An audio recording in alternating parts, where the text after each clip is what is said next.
해법을 찾는 토론 이슈엔 직설 시작하겠습니다. 내년 3월 대선에서 부동산 민심이 큰 변수로 꼽히면서 여야의 움직임도 분주해지고 있습니다. 민주당 이재명 대선 후보는 다주택자 양도세 중과 유예 카드를 꺼내들었고 국민의힘 윤석열 후보는 재건축 정책을 점검했는데요. 누가 정권을 잡든 변화가 불가피한 만큼 시장도 혼란을 겪을 것으로 예상됩니다. 변수가 커지고 있는 부동산 시장 얘기 지금부터 해보겠습니다.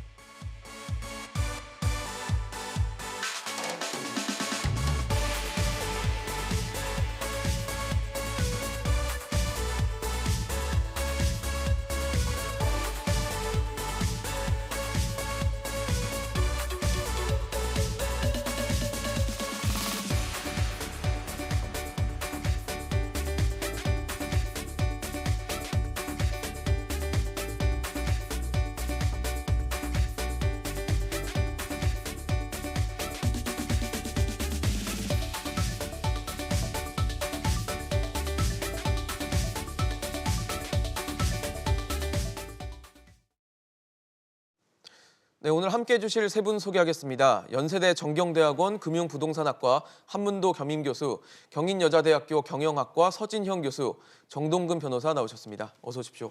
안녕하세요. 네.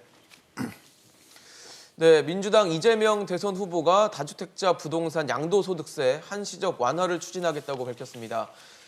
일단은 다주택자들의 어떤 양도세 중과에 대한 부담이 좀 크다라는 점을 문제로 좀 인식을 하고 이걸 바꾸겠다라고 나서는 것 같은데 어떻게 보세요? 일단 뭐 정부도 그렇고 청와대도 그렇고 또 여당 내에서도 이 부분에 대해서 반대하는 목소리들이 있잖아요. 어떻게 보십니까? 대선 후보의 추진. 일단 양도세 중과로 인해서 그 종부세가 지금 과다해가지고 고지서가 나왔죠. 팔고 싶어도 못 파는 그 상황을 이제 시장 전문가들은 다 알고 계신데 네. 이 당정청 입장에서는 이제 정부의 어떤 다주택자 징벌적 어떤 그 규제 체계에 대해서 네네. 뭐 법안을 만들어 놓고 시행도 못 하고 철수하는 경우에는 좀 면이 좀 안 쓰겠죠. 어떤 정책 일반성 기조를 바꿀 부분에 수는 없을 대해서. 것이다. 그 부분을 지키다 보니까 시장에서는 어떤 일이 벌어지냐면 매물 잠김의 현상이 분명히 있습니다. 다주택자 입장에서 굳이 그 안 과도한 내놓으려고 양도세를 물면서 팔 일이 없으니까요. 그래서 이제 이걸 해석해 보면 이런 것 같습니다. 이런 시장 상황을 판단하고 이재명 후보가 말을 던졌는데 네. 결론은 그렇죠. 그 간단하게 뭐 단순하게 해석하자라면 선거 때가 되니까 표를 좀 다주택자분들의 표라도 받기 위해서 할 수 있다 이렇게 판단할 수가 있고 두 번째는 이제 조금 좋은 쪽으로 좀 해석을 해주자면 네. 빅피처죠. 그러니까 큰 그림에서 보면 네. 다주택자 매물까지 나올 수 있다라는 신호를 준다는 것은 지금 바로 법이 시행되지는 않잖아요. 네네. 또 시간이 걸리잖아요. 그러면 이 양반을 찍어야 내가 양도세 완화를 받을 수 있다는 표 쪽으로 가는데 만약 이재명 후보 쪽에서는 이런 생각도 하겠죠. 이 신호를 미리 줘서 시장이 앞으로 매물이 많이 나와서 시장이 앞으로는 안정될 거다라는 신호를 주면 일부 강성 지지자층에서는 조금 감정적으로는 좀 부정적이겠지만 이제 설득을 해야겠죠. 다 추가해서. 그러면 이제 물건이 많이 나오면 가격이 내려가면 결국 서민한테 도움이 됩니다.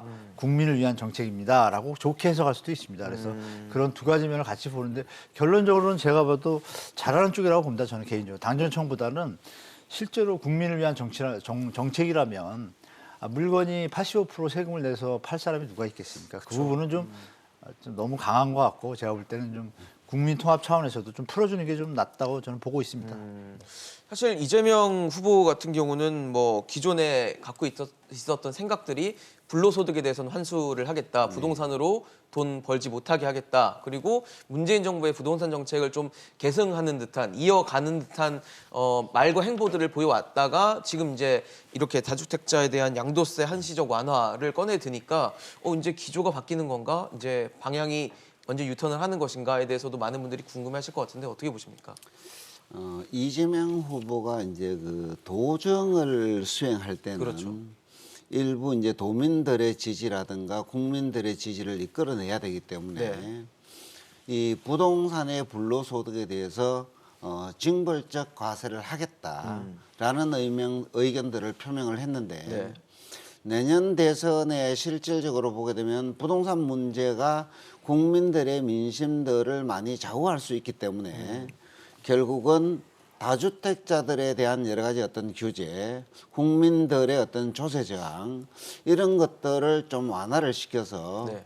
본인의 어떤 전체적인 대선의 지지도를 외연을 확장하고자 하는 측면에서 이런 정책의 변화를 좀 시사할 수 있었지 않았냐 이렇게 보고요.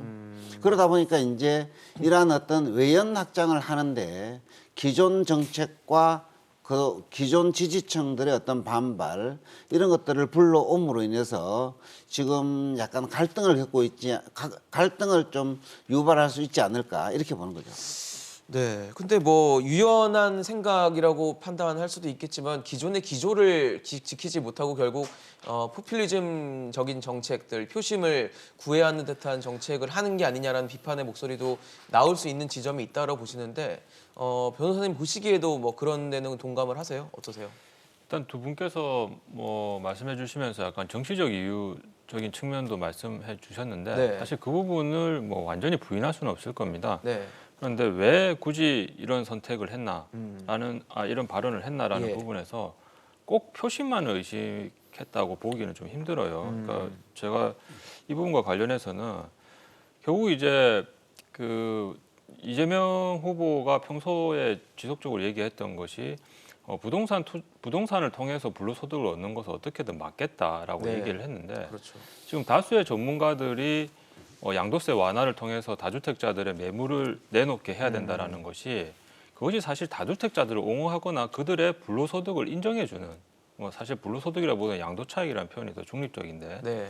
인정해주기 위해서 하는 것이 아니고 그 매물을 내놓아서 결국은 가격 안정화에 도움이 되는 공익보다 그 다주택자들이 취하는 어떤 양도 차익이라는 사익이 훨씬 크기 때문에 네. 사실상 어떻게 보면 큰 그림의 관점에서 그 선택을 한 것이거든요. 네.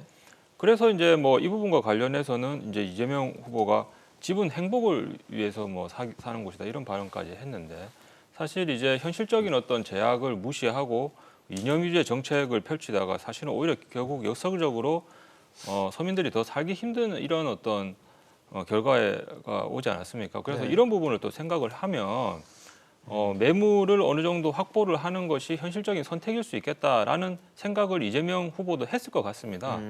그리고 이제 지금 뭐 저도 약간 정치적인 이유를 조금 분석을 하자면 두 예. 분께서 말씀하신 거 외에 다른 측면이긴 한데 사실 이제 21대 국회에서 이제 민주당이 압승을 하지 않았습니까? 네. 그런데 지금 이번 선거 대선 선거에서 가장 핵심적인 부분이 결국은 부동산 가격 안정이거든요. 뭐 집값 안정인데. 그렇습니다. 근데 결국은 22대 국회가 공교롭게도 또 임기 시작 후에 2년 후에 시작이 돼요. 네네. 그러면 결국은 이재명 후보가 집값 잡는 것을 자신이 있다라고 했으니까 그 안에 어떤 가시적인 성과를 내놓아야 하는데 공급 확대는 결국 두 가지 축이죠. 기존의 다주택자 매물 확보 플러스 신축. 근데 그렇죠. 신축은 아시다시피 최소 기간이 3년에서 4년 정도 소요가 되잖아요. 그러면 단기에 매물을 확보해서 공급을 확대하는 것은 결국은 다주택자 매물밖에 없습니다.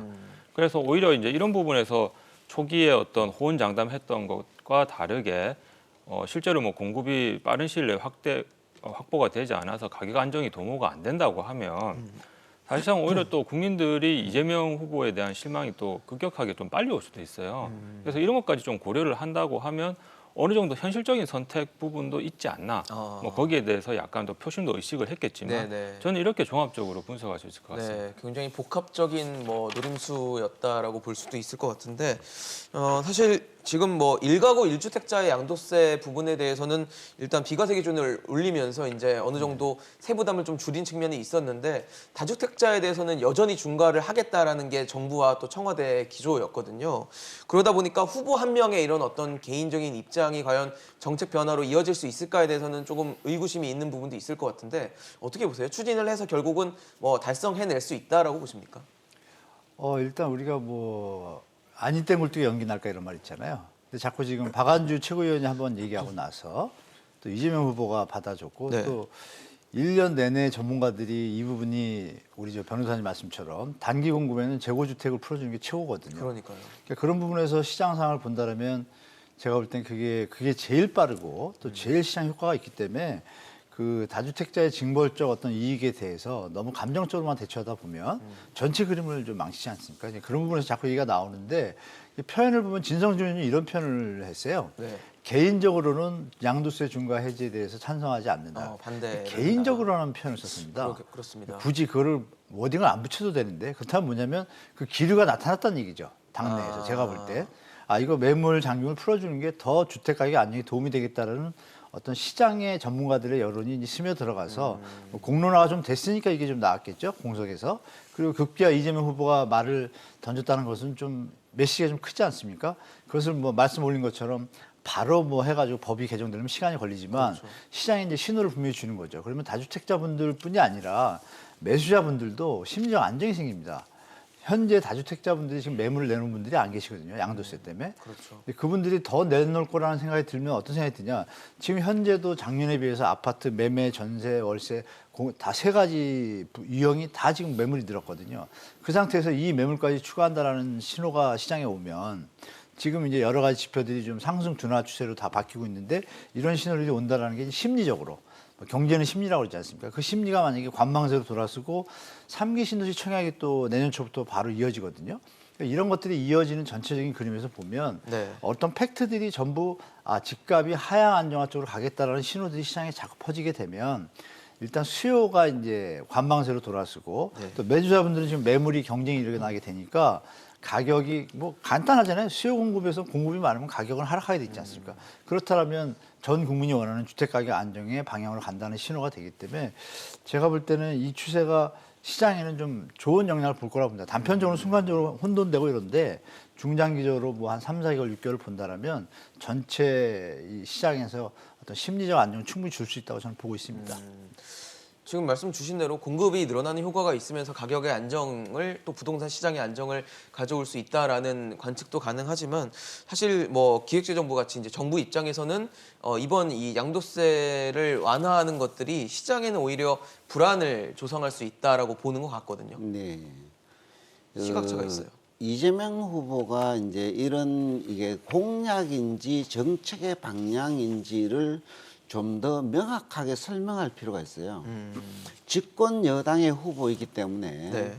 당정 협의를 통해서 양도세 완화를 정부 정책으로 추진할 것인지 차기 정부의 본인이 당선되었을 때 정책으로 추진할 것인지를 그렇죠. 구분해서 설명을 해줘야만 국민들이 혼란을 겪지 않는데 지금은 집권 여당이기 때문에 양도세 완화를 정부에서 추진하도록 하겠다. 당장 협의가 돼 있었으면 사실 정책으로 추진했으면 이러한 국민들이 혼란을 겪지 않는데 지금은 공약인지 정책인지 국민들이 모를 정도의 혼동된다는 거죠. 애매모호한 표현을 썼기 때문에 국민들이 더 혼란을 겪지 않을까 이렇게 보고 물론 이제 뭐 이재명 후보 같은 경우에는 당장 협의를 통해서 지금 당장 법 개정안을 발의해서 법을 시행할 수 있는데도 불구하고 이게 본인이 당선이 되면 정책을 추진하겠다는 건지 지금 하겠다는 건지 이런 어떤 시그널을 잘못 줌으로 인해서 시장에 좀 혼란을 가중시키고 있는 것이 아닌가 이렇게 생각을 합니다. 네, 사실 뭐 이렇게 이번 양도세 완화에 대해서 보는 시각들이 아마 좀 차이가 있고 영향이 어떻게 될 것인가가 좀 다르고 지금 말씀 주신 대로 이재명 후보가 일단 던져놓긴 했는데 뭐 언제 어떻게 하겠다라는 내용이 아직 없다 보니까 이게 시장에서는 어떻게 받아들일지가 좀 중요할 것 같거든요. 어떻게 보세요, 변호사님? 긍정적으로 받아들일까요? 일단은 뭐 양도세 완화가 사실상 기본적으로 이제 매물 확보를 하는데 도움이 되는 건 사실입니다. 그런데 나오니까요, 매물이. 그런데 제가 이제 이 부분과 관련해서 기존에 여러 번 말씀드린 부분이 있는데 사실 양도세 완화는 지금 종부세를 포함한 이제 재산세 강화와 양도세 완화 이 제도의 역설계가 함께 동반이 될 때 가장 효과가 발생을 하고 있습니다. 그런데 조금 안타까운 점이 지금 윤 후보, 이 후보 모두 양도세와 소위 이제 종부세를 포함한 보유세를 모두 낮추겠다라는 입장에 있어서 그 효과 자체가 이제 어느 정도까지 뭐 실효적으로 이제 나타날지는 좀 의문이긴 한데요. 그런데 지금 이제 이 후보 같은 경우도 양도세 완화 정책을 시사를 하긴 했지만 사실 이것도 한시적인 정책으로 일단 내놓은 부분이 있고 사실상 이제 또 뭐 초기 6개월간은 100%였다가 나중에 1년 정도 지나고 나면 중과를 다시 이제 원상대로 원복을 부과를 시키는, 하겠다라는 거 네. 아니에요. 그런데 지금 이제 양도세 완화와 관련해서 또 한 번 우리가 함께 고려해야 될 제도 중에 하나가 대출 완화입니다. 네. 대출 규제 완화. 왜냐하면 아무리 이제 그 어떤 양도세 부분을 고려를 해서 다주택자들이 매물을 내놓는다고 하더라도 시장에서 사실 그 매물을 받아줄 매수자가 없으면 뭐 사실 거래가 성사가 되지 않지 않습니까? 그렇죠. 그래서 살수 있어야 지금 된다는 얘기죠. 부동산 거래 통계를 조금 보면 예. 2020년 작년 11월 기준으로 6,300건 정도가 거래가 이루어졌는데 1년이 지난 시점에서 올해 11월에는 약 930건 정도로 무려 7분의 1 수준으로 이렇게 떨어졌습니다. 그러니까 자연스럽게 뭐 수요에 대한 어떤 욕구가 줄어들어 가지고 수요량이 감소한 것이 아니고 결국 제도를 통해서 강제로 틀어막아서 이렇게 거래 절벽을 만든 상황이거든요. 예. 그러면 물건을 내놔도 거래가 되지 않다 보면 사실상 부동산 거래라는 게 통상적인 물건 사고 파듯이 뭐 단기에 이루어지는 것이 아니고 뭐 적어도 계약금, 잔금, 중도금 이런 일정까지 고려한다면 사실 6개월은 굉장히 짧은 시간이거든요. 그렇죠. 그러다 보면서 점점 어떻게 그 양도세율 인하 폭이 줄어들면서 결국은 이제 또 다주택자들이 그냥 홀딩하는 소위 말해서 이제 동결 효과로 가는 그런 쪽의 부작용이 다시 있을 수 있단 말입니다. 네네. 그래서 이런 부분을 또 제도를 설계를 할 때는 결국 또 대출 완화 부분하고 또 종합적으로 고려를 해서 시행을 해야 그래도 최대한 어떤 효과를 보지 않을까 이렇게 생각하십니다. 지금 변호사님 말씀이 좀 일리가 있다라는 생각이 드는 게 지금 이번에 양도세 중과가 되기 전에 정부가 그런 얘기를 했어요. 유예할 수 있는 시간을 좀 줄 테니까 그동안 집을 좀 처분해라 라고 해서 시간을 줬었는데 그 당시에 그렇게 많은 매물이 나오진 않았었던 걸로 기억을 하거든요. 그게 정부가 이제, 기대한 만큼은 아니었다라는 예, 생각이 들어서. 저는 이제 작년 8월 23일부터 허위 매물이 신고자가 시작됐다고 말씀드렸고 네네. 시청자분들도 아시지만 기사에 매물이 늘어나는데도 매물 증가라는 기사가 거의 없었습니다. 지금 말씀 주신 그 기간 동안에요. 올해 9월 10월부터 조금 나왔죠, 기사가. 매물이 증가한다고. 근데 실제로 작년 8월 23일부터 지금까지 매물이 준 적이 없습니다. 1년 넘게 매물이 증가했는데 기사가 없었습니다. 그러니까 제가 누누이 말씀 올리는 시청자분들이나 일반인들이 시장을 정확하게 파악할 수 있도록 그 실제 데이터에 근거해서 기사들이 나왔어야 되는데 아시는 바와 같이 어느 아파트에서 신고가가 나오면 뭐 1시간도 안 돼서 기사가 떠요. 그러니까 이런 어떤 시장 편향적인 네트워크를 가진 분들이 너무 활동을 많이 한 거예요. 시장 왜곡을. 그래서 그런 부분이 네. 다주택자 매물 잠김은 분명히 있어요. 있는데도 불구하고 매물이 증가한 이유는 뭐냐? 저는 이렇게 봅니다. 일시적 2주택 양도세 비과세 분들이 시청자분들도 기억하시는 분들 기억하시겠지만 정부에서 매년 2019년 12월 16일 날 발표한 거 있고 이 연도별로 해가지고 그 양도세 비과세 기간을 많이 줄였습니다. 처음에는 3년 내 신축주택을 사게 되면 기존 주택을 3년 내에 매도하면 그 충분히 그 양도세 비과세를 받았었는데 김현미 장관 시절에 그 기간을 줄여가지고 그게 이제 투기적 요소가 좀 있다 그래서 2년으로 줄였습니다. 줄인 다음에 2020년 이후에는 1년으로 줄였습니다. 그 얘기 뭐냐면 양도세 비과세를 받으려면 빨리 팔아야 되는 거예요. 그래서 작년 8월 23일부터 현재까지도 매물이 증가하고 있습니다. 근데 그러니까 이런 부분을 우리가 같이 보셔야지 다주택자 매물은 안 나오고 있는 상황이고 일시적 2주택 비과세 물건이 많다라고 저는 시장을 파악하고 있습니다. 그렇지 않고서야 물건이 늘 수가 없거든요. 근데 사실 지금 저희가 화면에 보여드리고 있지만 서울 아파트 가격이 계속 올랐잖아요. 네, 올랐죠. 굉장히 가파르게 오른 모습들을 지금 시청자 여러분들도 함께 보시고 계시는 네. 상황인데 가격이 올랐고 매물이 나오면 살 수가 있을까라는 생각이 드는 거예요. 아까 말씀하신 대로 대출 규제가 다 묶여 있으니까 매물이 나왔다는 거는 이제 살 수 있는 그래서 가능성이 쌓여 열리긴 있죠. 했지만 그전에는 네. 묶질 않았잖아요.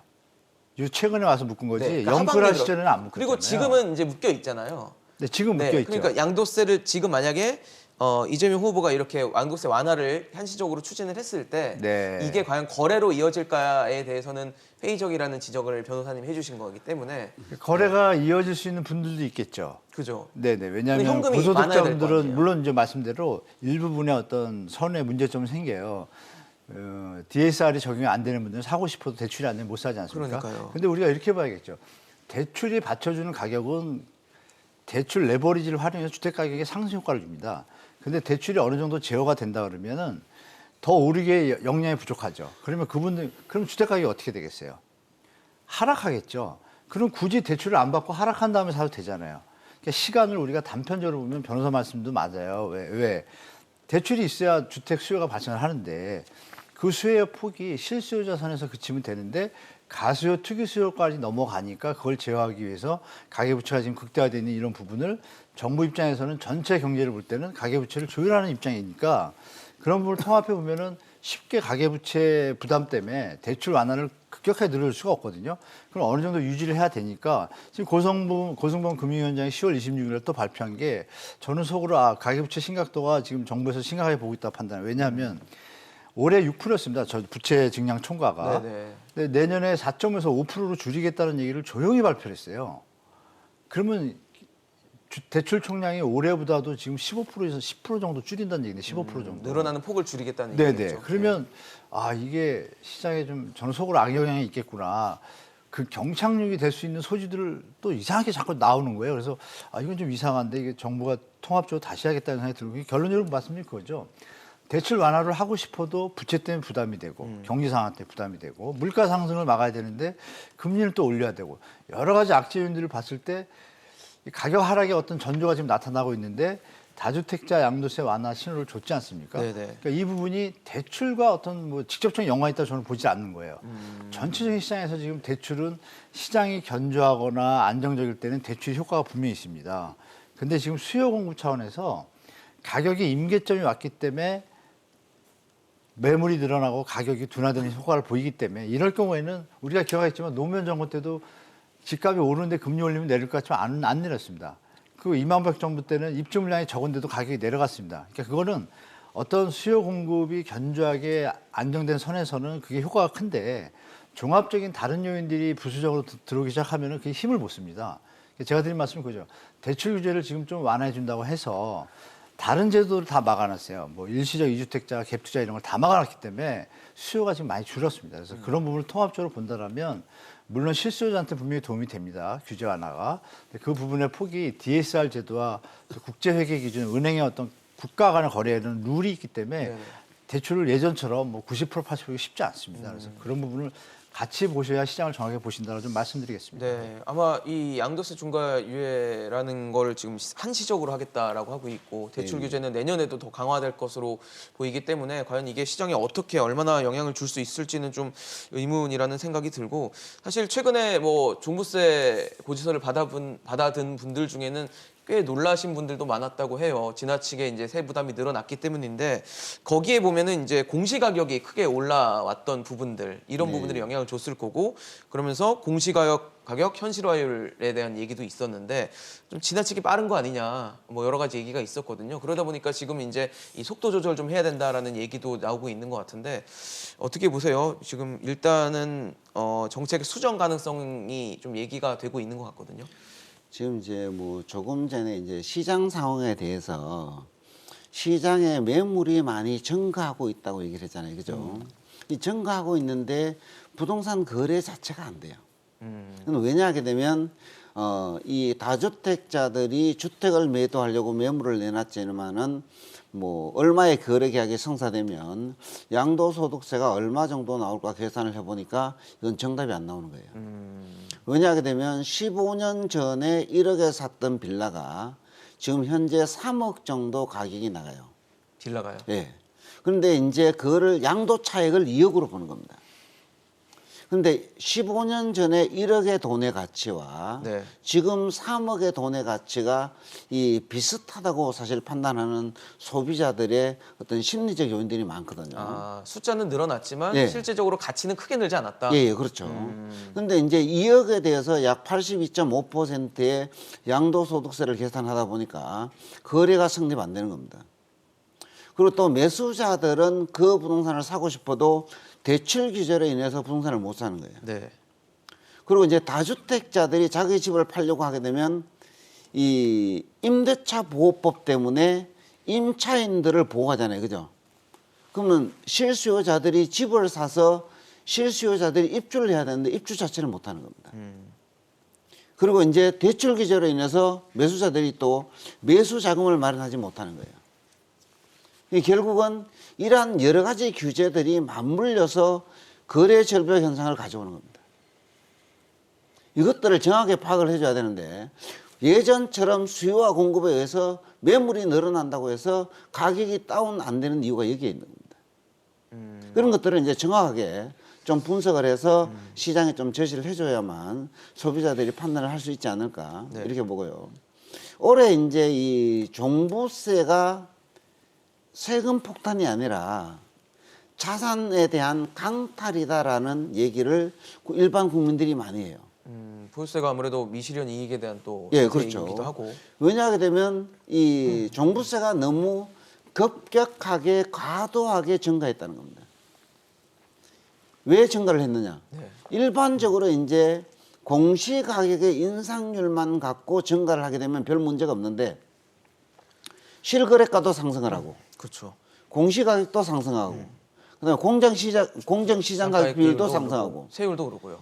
세율도 증가하고 네. 그러니까 오를 수 있는 그러니까 계산의 식에 들어가는 요소들이 다 올랐거든요. 네 가지 요소들이 모두 종부세의 인상을 가져왔기 때문에 국민들 입장에서는 조세라는 것이 국민이 본인이 부담할 수 있는 범위 내에서 사실 과세가 되어야만 수긍을 할 수가 있거든요. 그래서 뭐 우리가 작년에 종부세가 면세 대상이었다가 올해 예를 들어서 300만 원을 납부한다. 그러면 이게 300%가 증가한 거잖아요. 그죠? 네. 더 증가한 건가요? 어쨌든. 네. 그러다 보니까 이제 이 국민들은 조세의 어떤 형평성을 문제 삼는 거예요. 주식을 100억 갖고 있는 사람, 현금을 100억 갖고 있는 사람. 나는 30억짜리 집 한 채 갖고 있는데 이게 공평과세냐? 라는 이제 의문을 가지는 거예요. 그렇죠. 예. 그래서 정부에서는 예. 지금 현재 얘기하고 있는 이 공시지가 현실화율이라든가 그리고 이제 공시지가라든가 이런 것들을 좀 속도 조절을 해서 국민들이 조세 부담의 증가가 좀 낮다. 크게 늘지 않도록 예, 크게 늘지 하겠다라는, 않는다고 이게 체감할 수 있는 이런 조세 정책을 해야만 국민들이 그래도 세금을 의무이지만 좀 기쁘게 낼 수 있는 의무로 낼 수 있는 이런 어떤 국민들의 정서 변화가 있지 않을까 이렇게 보는 거죠. 글쎄요. 근데 아까 말씀을 주신 대로 보유세를 계산하는 산식에 들어가는 요소들이 굉장히 다 오른 상황인데 이 중에서 하나를 매만진다고 그래서 사실 세금이 늘어나는 폭이 얼마나 완화가 될지에 대해서는 좀 의문이라는 생각이 들어서 뭐 만약에 세금 부담을 현실적으로 조정을 하고 싶다면 이런 요소들을 전반적으로 좀 수정을 해야 되는 거 아닌가라는 생각도 들거든요. 네. 근데 그 전에 이제 좀 전제적으로 말씀을 드리는 게 네. 사실상 이제 종부세나 재산세에 이제 과표가 되는 사실 이제 공시지가 물론 거기다 공정시장 가액 비율을 또 곱해서 그렇죠. 어느 정도 조정을 하기는 하지만 그러니까 대표적으로 이제 보유세 특히 종부세 같은 경우는 세수 확보 자체가 목적이 아닙니다. 그리고 이미 이제 재산세를 통해서 부동산을 보유하고 있는 이익에서 발생하는 것은 재산세로 이제 징수를 하고 있고 예. 사실상 이 제도가 도입된 이유 자체가 집값 안정을 위한 정책적 조세로서 도입이 된 거예요. 그러면 우리의 모든 논의의 사실 종착점은 이 종부세가 사실상 이제 정책적 조세로서 집값 안정에 기여할 수 있도록 작동을 하도록 사실 제도를 설계해야 되는데 지금 이제 결국은 워낙 종부세가 이번에 많이 나오다 보니까 종부세 자체를 줄여두냐 뭐 늘리냐 뭐 이런 부분에 대한 어떤 조금 본질에서 벗어난 논의 쪽으로 좀 가고 있어서 좀 안타까운 부분이 있고요. 일단 그래도 이제 어느 정도 이제 부담 완화 측면에서 좀 말씀을 드리자면 사실상 이제 저 최근에 좀 재밌는 사례를 제가 두 가지만 말씀을 드리겠습니다. 이제 노인 요양원을 하기 위해서 그 공가 다주택 을 매수를 했어요. 이제 공가 다세대 주택을 이제 매수를 했기 때문에 사실 주택을 여러 채 매수를 했는데 이것을 이제 노유자 시설로 용도 변경 신청을 했는데 그 용도 변경 허가가 종부세 부과 기준일인 6월 1일 이후에 나와가지고 사실상 거액의 종부세가 부과되면서 결국 요양원 사업을 포기한 사례가 있고요. 그다음에 이제 종부세 같은 경우는 주택 그다음에 이제 토지 부분, 별도 합산 토지 부분 이렇게 세 가지로 구성이 되는데 이 특히 별도 합산 토지 부분은 사실상 토지 위에 건물이 있으면 건물하고 토지의 가액 비율을 적절하게 고려를 해서 이렇게 별도 합산 토지 부분으로 뺍니다. 네. 그런데 토지 부분 공시가가 워낙 많이 오르니까 원래는 별도 합산 토지로 빠져야 될 부분이 그냥 종합 합산 토지로 빠지면서 안 내던 종부세를 갑자기 한 2, 3억 내게 되는 케이스가 최근에 이제 상담이 들어온 적이 있어요. 예. 그래서 사실상 이런 모든 이제 제도의 시행에는 어느 정도 계도 기간을 줘서 국민들이 적응할 시간을 줘야 되는데 너무 급격하게 올린 측면이 있다는 걸 말씀을 드리고 네. 그러면 세부담 완화 측면에서 그러면 이제 조금 국민들에게 혜택을 주려고 하면 결국 이제 공시가를 낮추거나 아니면 종부세율 자체를 낮추는 그렇죠. 부분이 있는데 예. 저는 뭐 물론 결과만 같으면 뭐 어느 거 낮추더라도 다 동일하지 않냐 이렇게 얘기할 수 있겠지만 예전에 한번 이제 방송에서 주제로 삼았던 부분인데 이 공시 가격은 재산세나 종부세에서 어떤 기준으로만 작용하는 것이 아니고 그래서 건보료나 그다음에 뭐 이제 장애인 연금 60여 같은 가지 정도 60여 개의 존재하죠. 행정 작용하고도 연관이 돼 있는 부분입니다.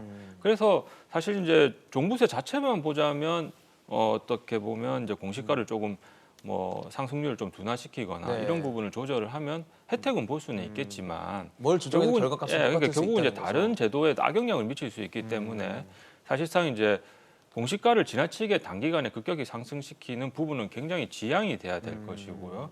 그다음에 종부세 세율을 낮춘다고 하는데 지금 종부세 세율이 최대 6%까지 나오는데 네네. 거기서 세율을 인하한다고 하더라도 그 효과 사실은 크지는 않거든요. 그래서 이런 부분을 좀 종합적으로 고려를 한다면 세율 인하보다는 결국은 이제 공시가 부분을 좀 현실화하는 부분을 좀 너무 단기에 올리는 것을 지양을 하고 적절한 수준에서 과연 어느 정도 금액이 적절한 걸 한번 고려해 봐야 됩니다. 마지막으로 말씀드리고 싶은 부분이 결국은 이제 그 공시 가격은 이제 적정 가격을 의미를 하는데 그럼 통상적인 시장에서 정상적인 거래가 이루어졌을 때 가격을 적정 가격이라고 해요.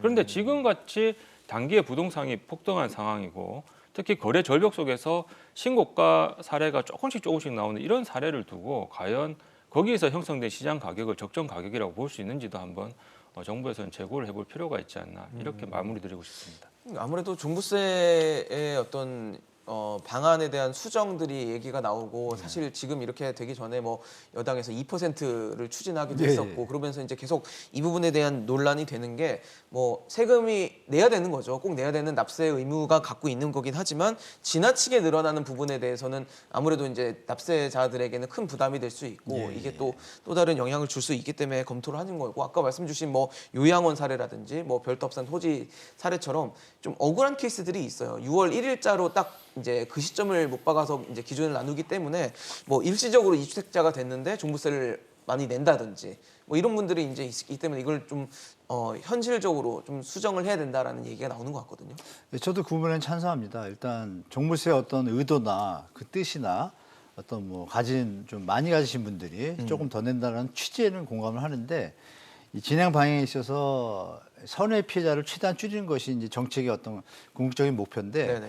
지금 좀 급하게 좀 신속하게 좀 그쪽으로 밀어붙이다 보니까 제가 볼 때는 좀 선의 피해자가 분명히 발생합니다.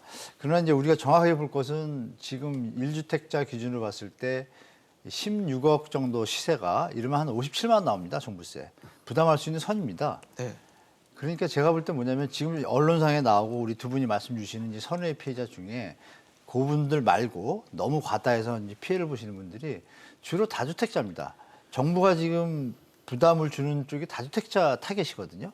계속 이 정부는 다주택자를 타겟으로 했기 때문에 이번 종부세 개편안도 말씀 주신 종부세 뭐 과다하죠. 사실 세금이 매년 뭐 1% 6% 낸다는 게 상식적으로 10년 지나면 60% 재산이 다 날아가는데 그 상식적으로 자유자본 국가에서는 심한 거거든요. 근데 이것이 기조가 뭐냐면 다주택자 기준이라는 겁니다.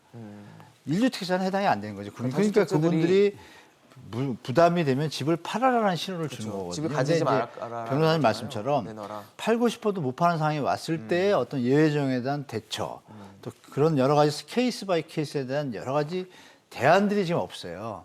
그러다 보니까 이제 한 사람의 손해 피해자를 막기 위해서 그 뭐 법원에서도 최선을 다하지 않습니까? 증거. 그런 것처럼 이 부분도 선의 피해자가 자꾸 나오는 걸 막는 선에서 이 정책이 유지가 돼야 국민들한테서 거부 반응을 안 일으키지. 그리고 이제 추가로 말씀드릴 것은 이제 국민을 이제 많이 말씀하시는데 네. 전체 국민이 아니죠, 이거는. 98%는 해당이 안 됩니다. 지금 요번에 발표한 분이 이제 계산하면 가구수 계산하면 1.89%인데 2% 상위 오블리주 노블리주입니다. 그러니까 아주 부자분들에 해당되는 거예요. 물론 아까 선의 피해자를 예 빼고 나서 말씀드릴게요. 그분들이 여러 경우가 있겠지만 3주택도 있고 뭐 20주택도 있고 여러분들이 있지 않겠습니까? 그러니까 그런 부분들을 타겟으로 해서 정부가 정책을 잡은 것이지 고의적으로 1주택자나 이렇게 선의 피해자를 양산하려고 한 것은 아닌데 급하게 진행되다 보니까 피해자들이 발생을 했어요. 그러면 이 부분에 대해서 신속하게 정부가 또 대처를 해야 되는데 이 부분에 대해서 좀 반응이 좀 약해요. 그 부분은 저도 이제 안타깝다고 생각하고 두 번째는 이제 아까 시간 조절 말씀하셨잖아요. 저도 그건 찬성합니다. 이 2030년까지 9억 이하 주택은 이제 순차적으로 왜냐하면 주택 가격이 많이 오르기도 하고 물론 내릴 때도 있겠지만 지금 추세가 오르기 때문에 부담이 되지 않습니까? 공시 가격 오르고 다 오르기 때문에 네네. 그러니까 그런 부분을 봤을 때 지금 9억 이하는 다시 30년까지 충분한 시간이 있는데 30년의 과표 현실을 90%를 맞추는 것인데 9억 이하부터 15억까지는 27년이니까 8년까지로 줄여놓고 또 15억 이상은 또 25년이니까 20년을 급하게 줄여놨어요. 단축해놨죠. 그러니까 남은 시간이 없으니까 그냥 올라가는 가격이 너무 급한 거죠. 그러니까 여기서 이제 부작용이 좀 발생한 것 같아서 저는 그래서 9억, 15억 가리지 말고 똑같이 30년을 두고 이 시간을 부분은 이제 좀 같은 줘야 된다. 국민이니까 시간 조절을 하는 로드맵 수정은 좀 필요하다고 봅니다. 저도. 한 사실 가지만 추가적으로 말씀을 네, 드려도 교수님. 될까요? 우리 이제 한문도 교수님께서 종부세의 부과 대상이 국민들의 2%에 대한 98%는 전혀 관계가 없는 조세이다라고 얘기를 하잖아요. 근데 정부에서 이제 이러한 통계 자료를 활용할 때 사실 잘 분석을 해줘서 국민들에게 그 실태를 알려줘야 돼요. 이게 이제 국민에 대한 전체적인 퍼센트가 아니라 전체 가구 수 중에서 퍼센트가 얼마인지 나타내줘야만 그 종부세를 부담하는 가구 수가 몇 퍼센트인지 알 수가 있다는 거예요. 이게 이제 서울 같은 경우에는 10가구 중에서 4가구가 종부세의 대상이거든요. 40%가 종부세의 대상이에요. 서울에서는. 예, 그렇죠. 그러다 보니까 이제 물론 통계라는 것이 정치적 산수이기 때문에 정치적으로 활용을 할 수는 있지만 정책을 수립할 때 이런 것들을 활용할 수 있도록 통계 자료를 정확하게 알려줘야 돼요. 그렇죠. 그리고 이제 모든 국가에서 대부분 보유세와 거래세의 비율이 조세 전체를 봤을 때 보유세가 80%고 OECD 국가를 중심으로 해서 20%가 거래세예요. 근데 우리나라는 전체 조세 중에서 우리가 20%가 보유세고 80%가 거래세예요. 그래서 모든 조세학자나 이 부동산학을 연구하는 사람들이 보유세를 높이고 거래세의 비율을 낮춰야만 시장의 안정을 가져올 수 있다. 그리고 소유 중심에서 이용 중심으로 부동산을 변화시킬 수 있다. 라고 얘기하는데도 불구하고 이런 것들을 정부에서 하지 않는 거예요. 그래서 지금 종부세의 논란을 지금 하는 것이 아니라 새로운 정부가 들어서게 되면 사실 대선이 끝나고 난 이후에 집권한 정부에서는 조세 체계를 전면적으로 할 필요가 있다는 거죠. 전면적으로 이제 개편 방향들을 잡아서 네. 우리나라 조세 체계를 종합적으로 검토를 해서 개선을 해야지 뭐 종부세 하나 보유세 하나 이렇게 접근을 해서는 국민들이 혼란만 가져올 수 있다는 거죠. 사실 부동산 정책을 뭐 20번 넘게 내놓으면서 그 과정에서 세제를 이렇게 뜯어 고치는 과정들이 있었거든요. 네네. 그러다 보니까 이번에 문제가 생기면 그 다음번에 또 정책을 내놔서 뜯어 고치고 이러다 보니까 이제 뭐 누더기 세제다 이런 얘기가 나올 정도의 비판적인 얘기가 있었는데 결과적으로 부동산 시장의 안정을 가져오려면 뭐 이런 세금 제도에 매만지는 부분도 필요하겠지만 결국은 공급이 아닐까 싶어요. 말씀 앞서 변호사님 주신 것처럼 신축의 어떤 공급, 신규 택지의 공급들은 아무래도 시간이 좀 필요한 부분이기 때문에 결과적으로는 기존 주택을 어떻게 활용할 것인가를 지금 두고 얘기가 하는 거고 그러다 보니까 이제 재건축, 재개발 규제 완화에 대한 얘기가 나오고 있고 윤석열 후보도 이제 그런 부분에 대한 얘기를 하면서 공급을 뭐 충분히 좀 해보겠다라는 기조를 갖고 있는 것 같은데 어떻게 보세요? 그러니까 5년 동안 250만 호를 공급하겠다라는 거고 그 중에 수도권에 한 130만 가구를 지금 공급하겠다는 게 윤석열 후보의 생각인데 현실적인 숫자라고 보세요? 꽤 많은 숫자입니다. 예, 근데 이제 그 결국 이제 마지막인 또 공급 쪽으로 이제 질문에 대해서 좀 답변을 드리자면 사실상 이제 뭐 공급도 지금 뭐 이런 논의들 자체가 결국 부동산 가격 안정인데 이게 부동산 가격 안정은 사실상 이제 아까 말씀드렸다시피 결국은 공급이 확대가 되고 수요가 줄어들고 이것이 적절한 거래량이 통상적인 거래량이 유지되면서 거기서 자연스럽게 형성된 가격 안정이 도모됐을 때 부동산 가격이 안정되는 거지. 거래 절벽 상황 속에서 일부 이제 한두 건 뭐 거래 사례가 나왔다고 해서 그걸 가지고 통상적인 거래라고 볼 수는 없던 부분이 있겠죠. 그러면 이제 공급 측면에서 본다고 하면 공급은 말씀드린 것처럼 기존 다주택자들의 매물, 물론 가끔 가다가 1주택자 매물이 나오기도 합니다. 근데 그런 경우는 굉장히 드문 경우여서 소위 우리가 이제 정책을 펼칠 때는 무시해도 될 정도의 수준이기 때문에 그 다음에 소위 말해서 신축이거든요. 네. 그런데 지금 이제 서울 언론 보도를 보면 사실상 이제 전국 집값이 상승했다라는 부분도 있지만 사실상 서울권하고 수도권에서 굉장히 집값 상승 부분을 비중 있게 다뤄요. 근데 그 이유가 뭐냐고 하면 사실 수도권하고 서울권은 어떻게 보면 그 견인 효과라고 해가지고 소위 이제 상징이 되는 아파트들의 가격이 오르면 사실 이제 뒤따라서 아파트 다 같이 가격이 오르는 오르죠. 견인 효과가 있고 네네. 또 수도권 가격이 지나치게 상승하다 보면 지방으로 또 풍선 효과가 발생할 수도 있습니다. 그래서 사실상 어떻게 보면 서울 수도권 집값의 안정이 사실은 전국적인 집값 안정에 영향을 미칠 수밖에 없다라고 볼 수도 있는데 근데 문제는 이거죠. 서울 같은 경우는 신규 택지가 없습니다. 그렇죠. 사실 뭐 개발을 하려고 해도 노는 땅이 있을 리가 없겠죠. 서울 그러니까요. 같은 경우는. 그러면 답은 재건축 재건축하고 네. 재개발밖에 없어요. 그러면 이 부분에서 이제 또 재개발 재건축 관련해서 이제 뭐 안전진단과 같은 기준을 완화하면 결국은 기존의 재건축 재개발 아파트 소유자들이 또다시 불로소득을 얻고 그 다음에 또 그로 인해서 이제 부동산 가격이 불안정해진다 이런 것 때문에 그동안 문정부에서는 사실 거기에 대해서 완화 정책을 쓰는 것에 대해서 부정적이었죠. 굉장히 금기시했지 않습니까? 네네. 근데 아까 말씀드렸다시피 결국은 집값의 안정화를 위해서 공급 확대라는 공익과 주택을 보유하고 있는 사람들의 어떻게 보면 양도 차익이라는 사익을 비교했을 때 공익이 더 크기 때문에 하는 것이지 결국 그 사람들을 옹호하는 것은 결코 아닙니다. 네네. 그리고 더 역설적인 것은 그렇게 규제 정책을 썼더니 결국은 서민이 더 살기 힘들어지고 그 사람 다주택자들이나 기존 주택 보유자들의 불로소득은 더 강화되는 효과를 도모를 했거든요. 네. 이런 관점에서 본다고 하면 재개발 재건축 같은 경우는 사실상 규제를 완화해서 네. 공급 확대를 할 수밖에 없는 부분이 있고요. 그래서 이제 윤석열 후보가 이런 부분에 관련해서 강북에 이번에 방문해서 이런 얘기를 했는데 뭐 그 부분에 관해서는 특별히 뭐 문제가 있어 보이지는 않고 향후 사실 이제 그동안 5년간 묶여 있었던 재개발 재건축 관련해서도 조금 어떻게 보면 숨통이 트여서 새로운 공급의 활로가 되었으면 하는 바람으로 마무리하겠습니다. 알겠습니다. 교수님은 짧게 좀 여쭤보겠습니다. 네. 어떻게 보세요? 지금 아, 이거 어쨌든 공급 계획이요? 재개발 재건축 두 후보 규제를 다 저 재개발 재건축 완화는 사실 당면 과제입니다. 그동안 너무 이제 좀 앞으로 가야 할 길인데요. 다만 이제 순환 재개발, 뭐 오세훈 시장이 말한 것처럼 급하게 다 같이 부시면 안 되잖아요. 그래서 순차적으로 가격이 하는 계획에서 신통 네. 계획이라 가지고 이제 차근차근히 하겠다고 했는데 그 기본 도시계획 원칙에 입각해서 할 수 있는 단지들을 순차적으로 신속하게 해주면 네. 말씀 주신 대로 서울에 택지가 없기 때문에 그게 이제 좀 주택 공급에 활력 좀 줄 거라 좀 보고 있습니다. 알겠습니다. 참 부동산 민심이 이번 대선의 가장 큰 키워드가 될 것으로 보입니다. 부동산 시장에 대한 안정을 가져올 수 있는 정책들이 나올지 공약들이 있는지 좀 면밀히 체크를 해보시면 어떨까 싶었습니다. 오늘 한문도 교수, 서진형 교수, 정동근 변호사와 함께했습니다. 이슈앤직설 오늘 준비한 소식은 여기까지입니다. 지금까지 시청해주신 여러분 고맙습니다.